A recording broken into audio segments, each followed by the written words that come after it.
In part 1, we learned that laughing is healthy, and even hearing laughter, or the herd equivalent, relaxes you. Charlie bit me. Now we're looking at humor, which is often connected, but its own thing. You just try that again. Research has shown that humor has health benefits too.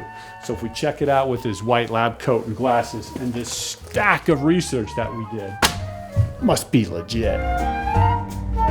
We hit Utah State University's library basement for special collections. We have a lot of stuff. And got an interview with photo curator Daniel Davis. No one else is here.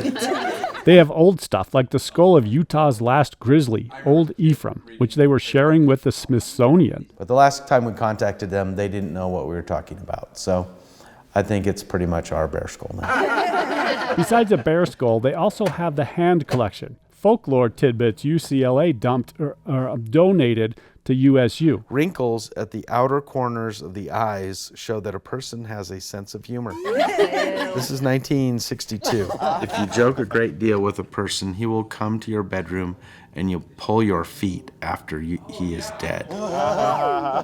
They also have this folklore collection. Students collected jokes we laughed at in the past. There are mass suicide jokes after 918 people died in Jonestown in 1978. Liftoff of the 25th Space Shuttle mission, and it is after the Space Shuttle Challenger blew up in 1986 with a school teacher on board, shocking the nation. I do remember when that happened. In less than 2 hours, NASA jokes spread across the pre-internet country and were then documented and stored here. We're not endorsing those jokes. We're just saying this, yes, this is another form of human expression. This is a way people cope. And after that came more research into sick humor. Those jokes helped the country, even young students, cope with the Challenger tragedy. Research says if you laugh at death, dead baby, or even Holocaust jokes, you actually find those things disturbing, and that's why you're laughing. Crazy around my colleagues. But more jokes are mysteriously becoming more offensive. I was just at McDonald's and all those statistics just changed. So. When I've listened to comics from the 70s or the 80s, sometimes I'm kind of like shocked. I'm like, you can't say that stuff now, you know? Because of our culture, because of how we've been taught about laughter and humor, right? It's trained out. And so we laugh less and less as we get older. Here's one. What's not quite as bad as genocide? Anything that happens to your car.